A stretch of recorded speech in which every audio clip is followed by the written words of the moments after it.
Jake Morrison stood at the observation window and stared at the planet below. Thalassia Prime looked beautiful from orbit. The world glowed with soft blue and green light. 3 moons circled it slowly. He had been a diplomat for 20 years, but this moment still made his heart beat faster. "Commander Morrison, they're ready for you," Captain Ben Rodriguez said behind him. The captain was a short man with kind eyes and a steady voice. Jake trusted him completely. Jake turned away from the window. He wore his dress uniform, dark blue with silver buttons. It felt too tight around his neck. "How do I look?" he asked. "Like someone about to make history," Ben replied with a small smile. The meeting room was large and cold. Ambassador Karen Hughes sat at the head of the table. She was in her 50s, gray hair pulled back tight. She had negotiated with 17 different alien species before. Next to her sat Dr. Lisa Chang, the team's expert on alien biology and culture. Lisa looked nervous. She kept checking her tablet. "The Thalassians will arrive in 5 minutes, Karen said. Her voice was calm but firm. "Remember what we practiced. No sudden movements. Keep your hands visible. And for God's sake, don't smile too much. They might think you're showing teeth as a threat." Jake nodded. He had read all the briefing materials 3 times. The Thalassian Empire controlled 15 star systems. They had technology humans could only dream about. But they also had rules. So many rules. The door slid open with a soft hiss. Jake's breath caught in his throat. The Thalassians looked almost human, but not quite. They were tall and thin. Their skin seemed to glow from within, covered in patterns that moved and shifted like water. Their eyes were like crystals, reflecting light in strange ways. They wore long robes made of something that looked like liquid metal. There were 5 of them. 4 were advisors, old and serious-looking, but the 5th was different. She was young, maybe 25 in human years. Her skin glowed brighter than the others, with patterns of gold and silver running across her arms and face. Her eyes were deep purple. She walked with confidence, her chin high. The other Thalassians followed behind her like shadows. "I am Princess Valora of House Kalenth," she said. Her voice was musical, almost like singing. The translation device in Jake's ear turned her words into English. "I speak for the Empire today." Karen stood and bowed slightly. "Welcome, Princess. I am Ambassador Karen Hughes of Earth. These are my colleagues." The princess's eyes moved across each human face. When she looked at Jake, something strange happened. Her skin patterns shifted to a deep blue color. The advisors behind her whispered to each other. The first hour of the meeting was boring. Karen and the Thalassian advisors talked about trade routes and territory boundaries. Jake tried to pay attention, but he kept noticing the princess. She wasn't watching the advisors. She was watching him. Finally, Princess Valora raised her hand. Everyone went quiet. "I wish to speak with Commander Morrison," she said. "Alone." The advisors looked shocked. One of them, an old male with white patterns on his skin, stepped forward. "Your Highness, that is not proper. You cannot meet with an alien without—" "I am the heir to the throne," Valora said quietly. "I decide what is proper." Karen looked at Jake. He could see the question in her eyes. He gave a small nod. 5 minutes later, Jake and the princess sat in a smaller room. Just the 2 of them.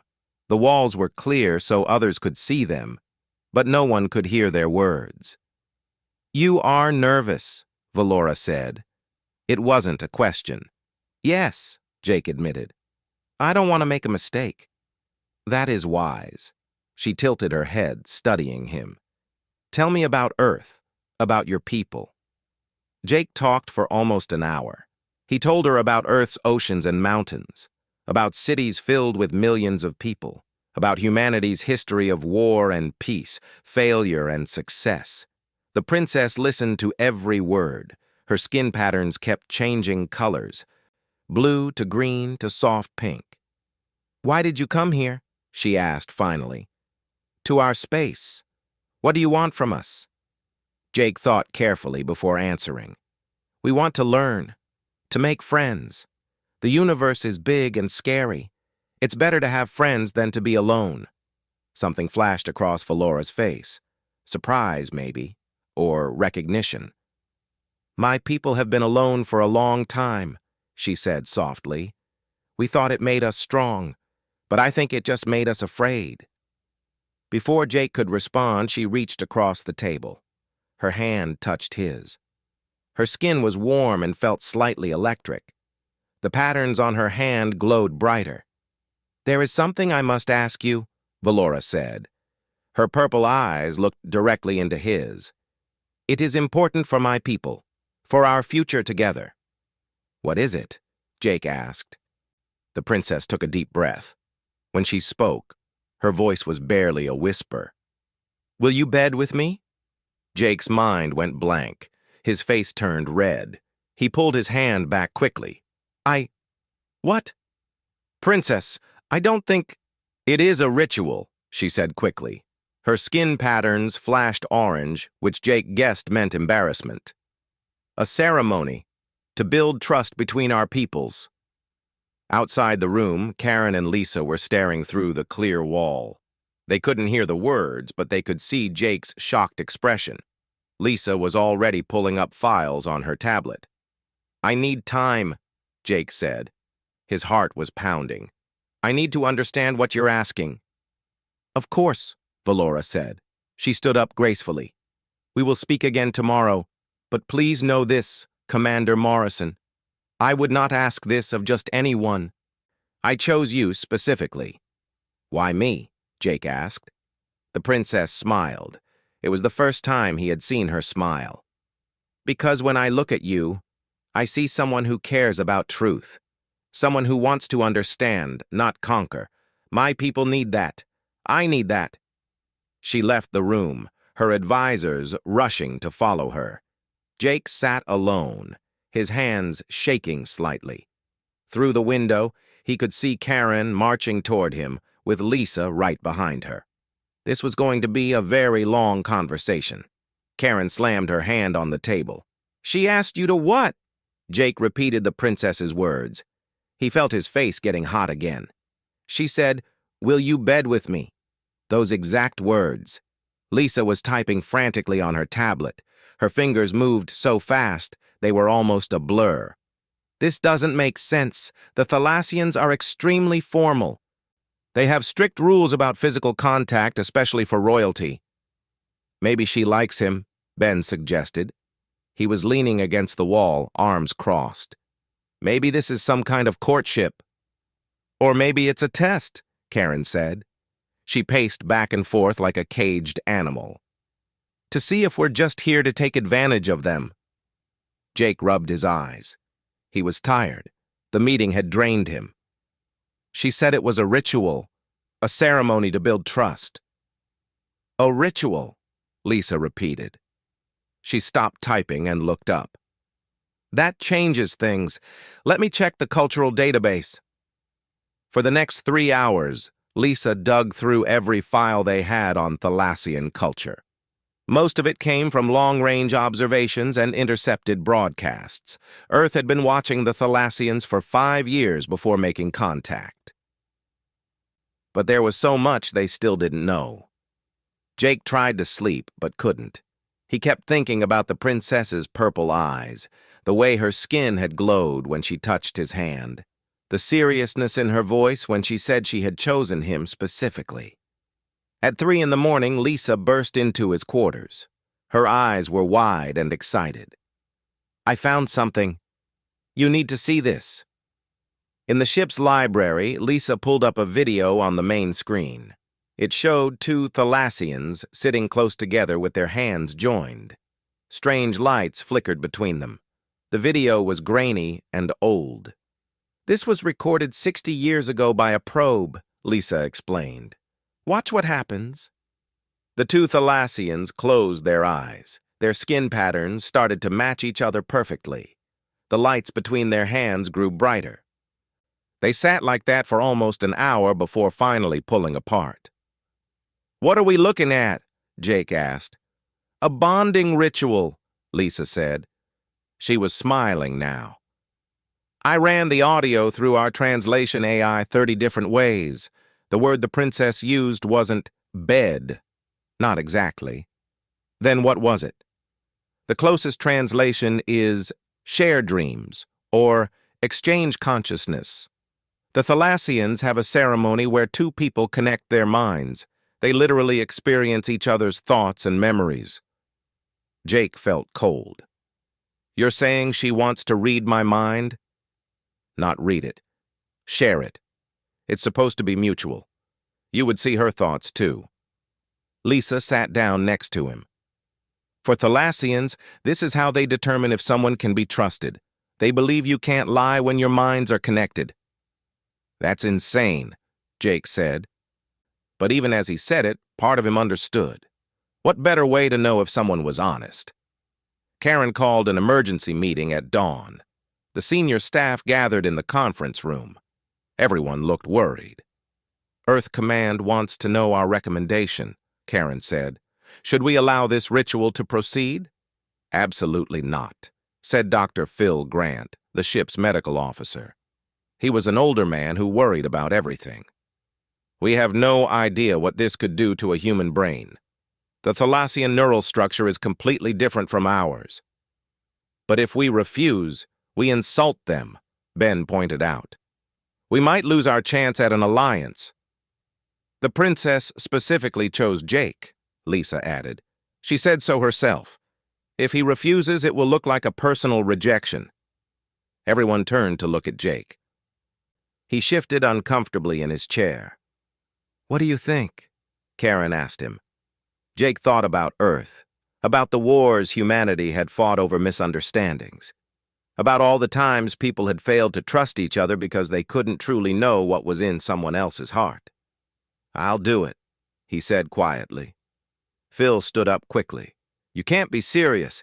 This could damage your brain. It could kill you." "Or it could bring our species together," Jake replied. "Isn't that why we came here? To make connections?" Karen studied his face for a long moment. Then she nodded slowly. "I'll send the recommendation to Earth. But Jake, if at any point you want to back out, you can. No shame in that." The response from Earth took 2 days. Politicians argued. Scientists debated. The news media went crazy with speculation. Finally, the order came through. Jake was authorized to participate in the ritual. The second meeting with Princess Valora was formal. All the advisors were present. She sat straight and perfect in her chair. Her skin patterns were a calm silver color. "Commander Morrison," she said officially, "have you considered my request?" "I have, Your Highness," Jake replied. His voice was steady even though his hands were sweating. "I agree to participate in the bonding ritual." The Thalassian advisors looked shocked. The old one with white patterns actually gasped. But Valora's skin flashed bright gold. Her purple eyes seemed to glow. "You honor my people," she said. Then she smiled again, that same gentle smile from before. "And you honor me." One of the advisors stepped forward. He was younger than the others, with blue patterns on his dark skin. "Princess, this has never been done before. A bonding with an alien. We don't know if it will even work." "Then we will find out," Valora said firmly. "Arrange for Commander Morrison to be brought to the palace. The ritual will take place during the next lunar alignment." "That's in 7 days," Lisa whispered to Jake. 7 days to prepare. 7 days to get ready to have someone else inside his head. Jake wondered if that was enough time. He wondered if any amount of time would be enough. That night, Valora sent him a private message. The translation came through on his personal tablet. "I know you are afraid. I am afraid too. But I believe in this. I believe in what our peoples can become together. Rest well, Jake Morrison. We will share dreams soon. Jake read the message 3 times. Then he looked out at Thalassia Prime glowing in the darkness of space. Somewhere down there, a princess was preparing to open her mind to a complete stranger, an alien, all because she believed it was the right thing to do. He pulled up his personal logs and began to record. If he was going to share his memories with Valora, he wanted to understand them himself first. He talked about his childhood on Earth, his parents who had died in a transport accident, his first assignment as a young diplomat, the mistakes he had made, the successes that had surprised him. He talked until his voice was hoarse, and somewhere deep inside, he started to believe that maybe, just maybe, this crazy ritual might actually work. The shuttle landed on Thalassia Prime at dawn. Jake looked out the window as they descended. The royal palace was enormous, made entirely of crystal that caught the light and threw rainbows everywhere. It looked like something from a dream. "Beautiful, isn't it?" Lisa said beside him. She was coming along as his medical observer. Phil wanted to come too, but the Thalassian said only one human could accompany Jake to the palace. "Terrifying is more like it," Jake replied. 2 Thalassian guards met them at the landing pad. They were tall and silent, their skin covered in deep red patterns. They led Jake and Lisa through corridors of living crystal. The walls hummed with a low sound that Jake felt in his bones. They stopped at a large chamber. Inside, 3 monks waited. Their skin was pure white, no patterns at all. One of them stepped forward. "Commander Morrison, we will prepare you for the ritual. It will take 3 days. 3 days of what?" Jake asked. "Learning to quiet your mind. The ritual requires focus. Without it, the connection could be painful or even dangerous." Lisa squeezed his shoulder. "I'll be right outside if you need me." The 3 days felt like 3 months. The monks taught Jake to meditate, to breathe slowly and deeply, to let thoughts come and go without holding on to them. It was harder than any physical training he had ever done. They fed him strange foods that made his mind feel sharper. They made him sit in silence for hours. They played sounds that seemed to vibrate inside his skull. By the 2nd day, Jake could feel something changing. The constant noise in his head was getting quieter. On the 3rd night, Princess Valora visited him. She wore simple robes, not her formal clothes. Her skin patterns were soft blue and green. "How are you feeling?" she asked. "Scared," Jake admitted, "but ready, I think." She sat down across from him. "I have been preparing too. This ritual is sacred to my people. But it is also frightening. We will see each other's truths. All of them." "What if you don't like what you see?" Jake asked. "What if my memories are too violent, too harsh?" Valora reached out and touched his hand gently. "I have studied your species. I know humans have fought many wars, but you have also created great beauty. You have loved deeply. You have protected those weaker than yourselves. I am not afraid of your truth." "I hope you're right," Jake said quietly. The ritual chamber was at the heart of the palace. It was round and tall with a ceiling that opened to the sky. 3 moons shone down through the opening. The floor was covered in symbols that glowed softly. Jake and Valora entered together. The monks waited at the edges of the room. Lisa stood outside with her medical equipment, watching through a clear wall. 2 platforms sat in the center of the chamber. They looked like beds made of smooth stone. Valora lay down on one, Jake lay on the other. They were close enough to hold hands. One of the monks approached with a device. It looked like a crown made of thin wires. He placed one on Jake's head and another on Valora's. The wires were cold against his skin. "When the moons align, the connection will begin," the monk said. "Do not fight it. Let the memories flow." Jake looked over at Valora. Her purple eyes met his. She smiled, trying to be brave. He smiled back. The three moons moved closer together in the sky above. Their light grew brighter. The symbols on the floor started to glow more intensely. Jake felt a tingling in his head where the wires touched. Then everything changed. He was no longer in his body. Or rather, he was in two bodies at once. He could feel Valora's presence like a second heartbeat.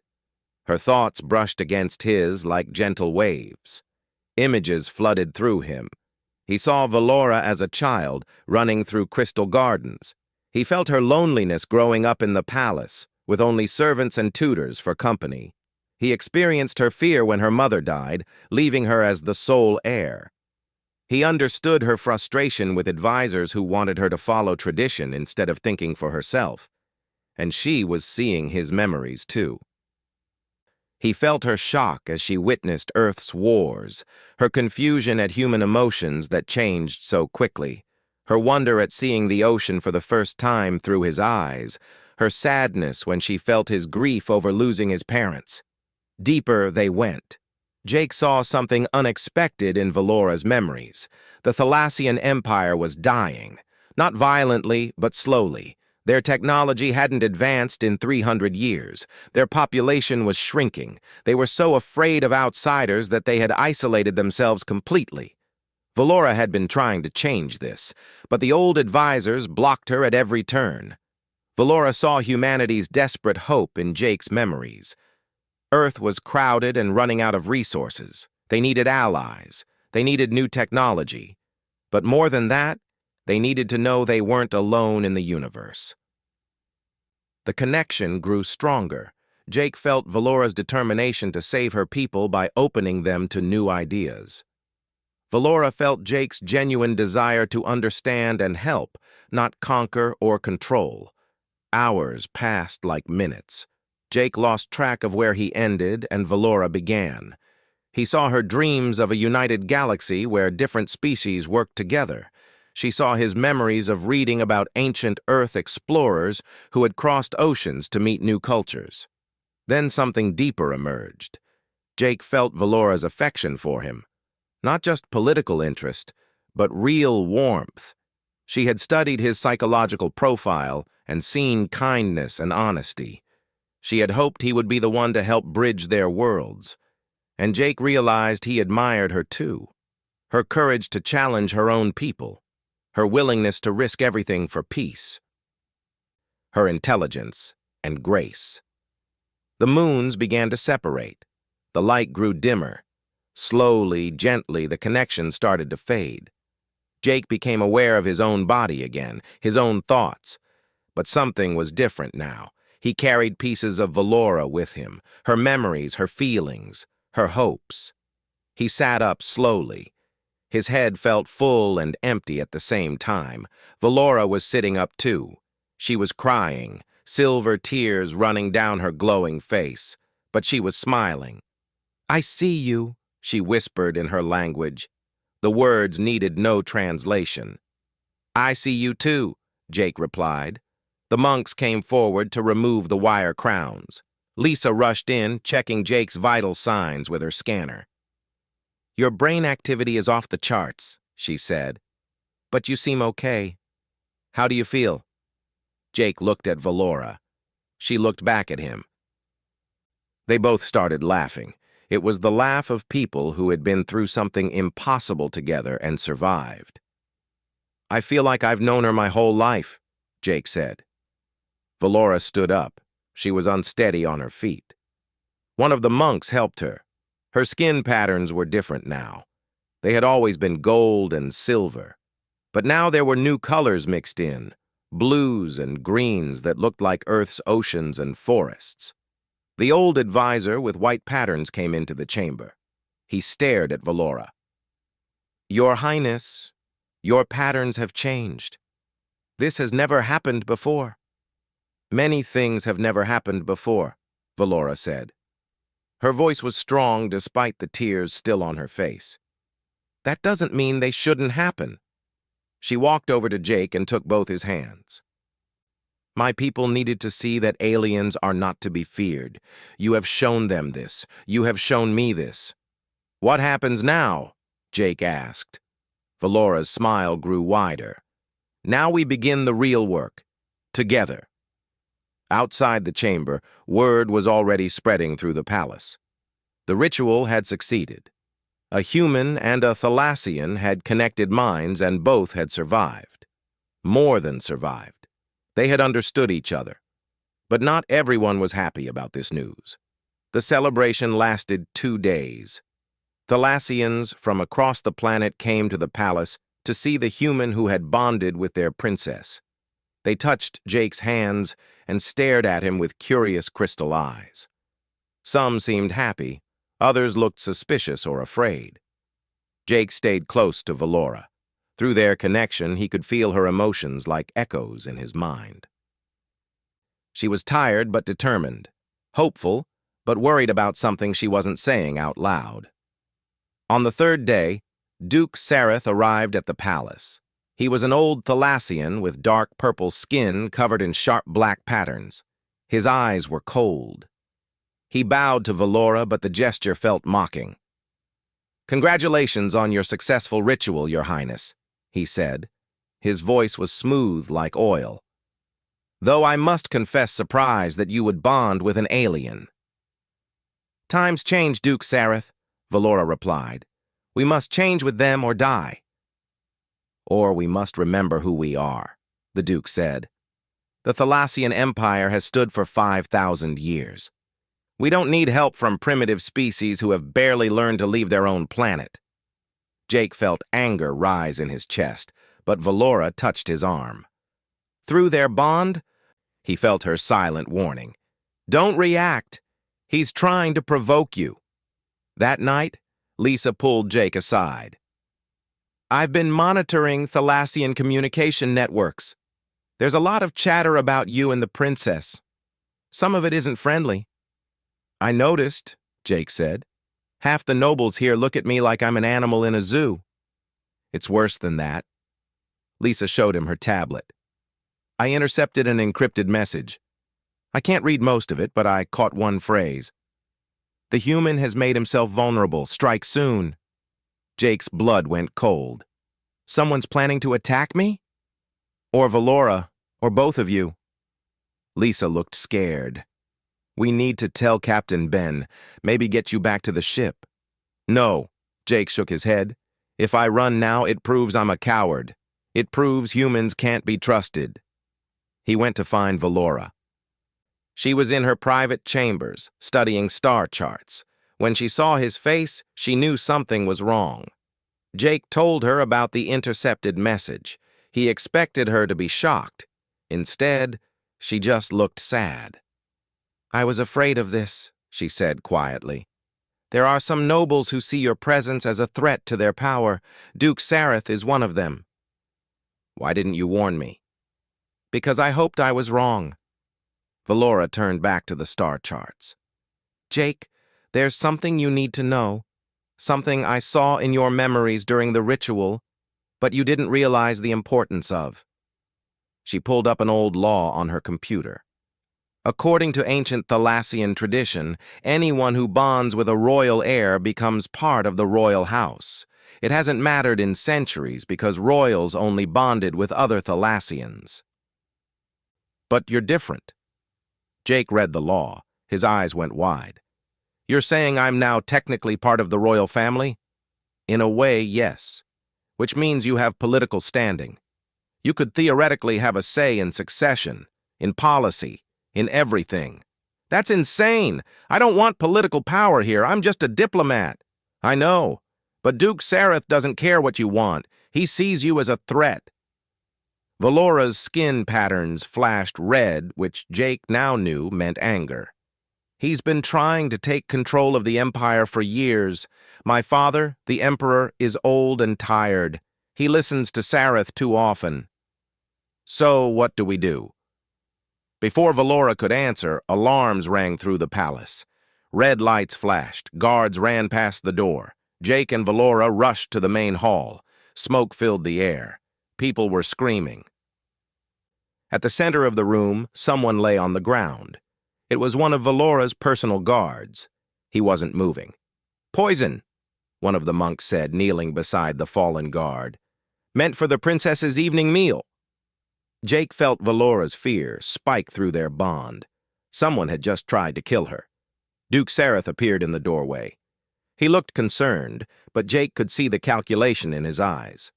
How terrible. Your Highness, you must let me increase your security. These are dangerous times. Dangerous because you've made them so, Valora said coldly. Careful, princess. Making accusations without proof is unwise. That's when Jake noticed something. A servant in the corner was backing toward the exit. His hands were shaking. His skin patterns showed pure terror. Jake's training kicked in. He moved faster than the Thalassians expected, crossing the room in seconds. He grabbed the servant before he could run. "Let me go!" the servant cried. "I didn't want to do it. They made me." "Who made you?" Valora demanded. The servant looked at Duke Sareth. Then he looked away, trembling. Sareth's face changed. The mask of concern dropped away. "You have no proof of anything. An attack that failed is meaningless." "Search his chambers," Jake said to the guards. "I bet you'll find something interesting." Valora nodded. "Do it. Search the Duke's rooms and all his servants' quarters." "You cannot order this," Sareth shouted. "I am a Duke of the Realm. I have rights." "And I am the heir to the throne," Valora said quietly. "And I say search." The guards found the evidence within an hour. Poison in Sareth's private lab. Secret communications with other nobles planning to overthrow Valora's father. But worst of all, they found weapons. Banned weapons that violated treaties the Thalassians had signed centuries ago. "You've been building an arsenal," Valora said. She stood in Sareth's chambers, looking at the cache of energy weapons hidden behind a false wall. "Why?" "Because we need them," Sareth screamed. All pretense of calm was gone now. "The Zephyr Collective sits at our borders, growing stronger every year. Your father is too weak to act. You're too naive. I was preparing to defend our empire." "By starting a war?" Jake asked. Through Valora's memories, he knew about the Zephyr Collective. They were another alien species, one the Thalassians had fought with hundreds of years ago before signing a peace treaty. "By being ready for the war. They will start." Sareth pointed at Jake. "And now you bring humans into our space. More aliens, more threats. You're destroying everything our ancestors built." "Our ancestors built an empire on fear," Valora said. "I'm trying to build something better." Sareth lunged forward. He moved faster than Jake expected. A knife appeared in his hand, crystal and deadly sharp. He was going for Valora. Jake didn't think. He just reacted. He stepped between them and caught Sareth's wrist. The Duke was strong, but Jake had trained in hand-to-hand combat. He twisted Sareth's arm and threw him to the ground. The guards rushed in and grabbed Sareth. The Duke was screaming, calling Jake an animal, saying humans were violent savages who would corrupt the Thalassian Empire. Valora knelt beside Jake. "Are you hurt?" "No." "Are you?" "Thanks to you, no." She looked at the guards holding Sareth. "Take him to the detention center. Call my father. He needs to see this." As they dragged Sareth away, Jake realized something. The conspiracy was bigger than one angry Duke. All those weapons, all those secret communications. How many nobles were involved? "We need to find out how deep this goes," he said to Valora. She nodded. "But we can't trust the normal channels. If Sareth has allies in the government, then we need to investigate ourselves," Jake finished. Lisa appeared in the doorway. "Captain Ben just contacted me.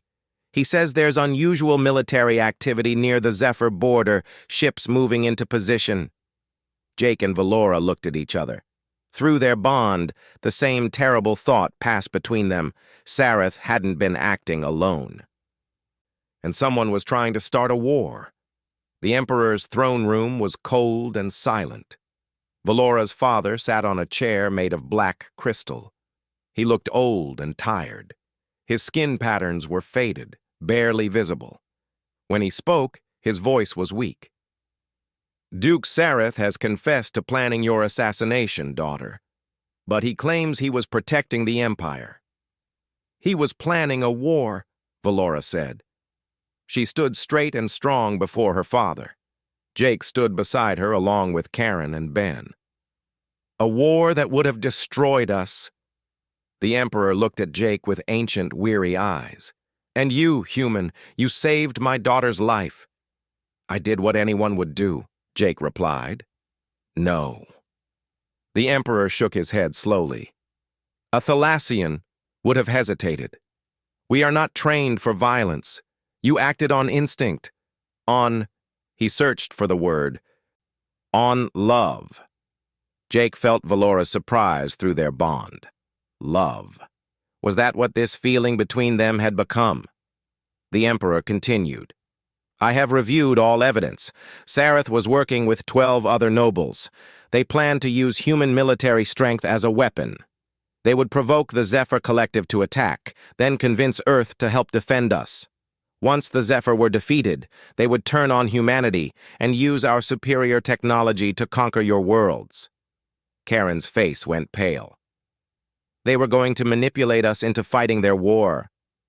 Yes, and then betray you. The Emperor stood up slowly, like every movement hurt. I have been a poor leader, too weak, too willing to let others make decisions. My wife's death broke something in me, and I never healed. Father, Valora started. No. He held up a hand. I must face truth. The ritual you completed with the humans showed you the way forward. You saw clearly while I saw only shadows. Therefore, I am stepping down. You will become Empress. The room erupted in whispers. The nobles present looked shocked. Some looked angry, but others, the younger ones mostly, looked hopeful. Valora's skin patterns flashed through a dozen colors. Jake felt her emotions storm through their bond. Fear, pride, determination, love for her father, terror at the responsibility. I accept, she said quietly, but only if you stay as my advisor. I still need you, father. The old emperor smiled for the first time. Very well. The next 3 days were chaos. Valora was formally crowned empress. The conspirators were arrested, but the biggest problem remained unsolved. The Zephyr Collective had noticed the military buildup near their border. They were preparing for war. Jake sat with Valora in her new office. She looked exhausted. Her skin patterns were dim. I don't know how to stop this, she admitted. The Zephyr think we're preparing to attack them. If I pull back our ships, the military commanders will think I'm weak. If I don't, the Zephyr might strike first. Jake thought about his diplomatic training, about all the conflicts he had helped resolve on Earth. What if we told them the truth? The truth? About the conspiracy, about Sareth trying to start a war. Jake leaned forward. What if we contacted the Zephyr directly and explained what happened, offered to let them see the evidence? They would never believe us. We've been enemies too long. Then maybe they need proof they can't deny. Jake had an idea forming. What if you did the bonding ritual with one of their leaders, the way you did with me? Valora stared at him. That would be unprecedented.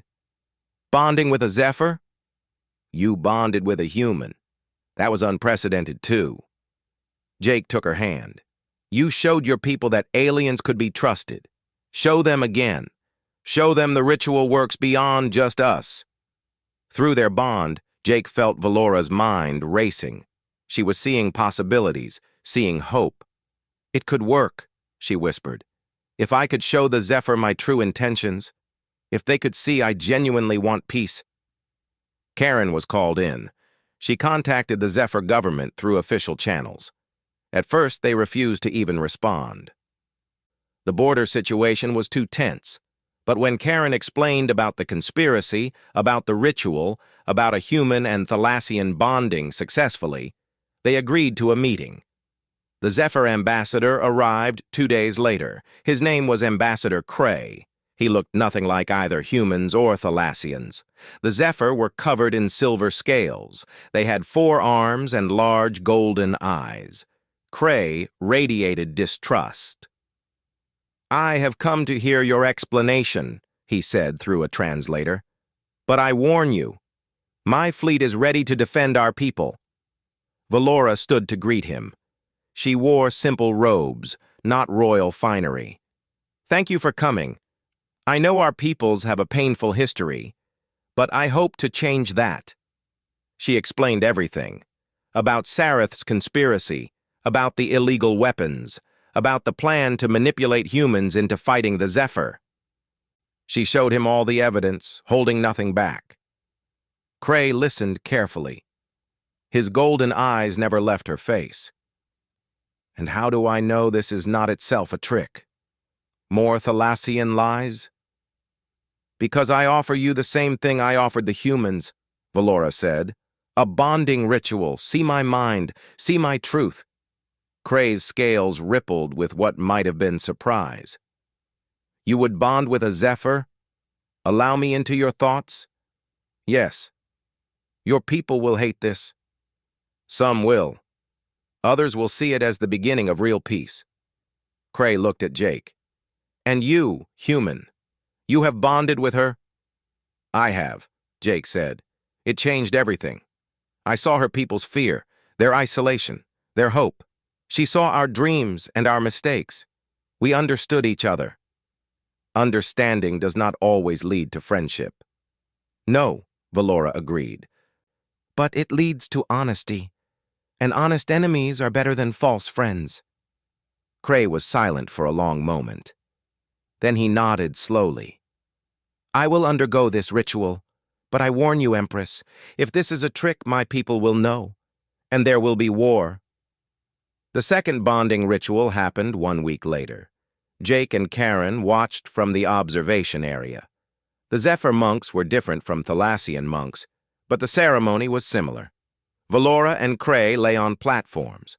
Wire crowns were placed on their heads. The connection began.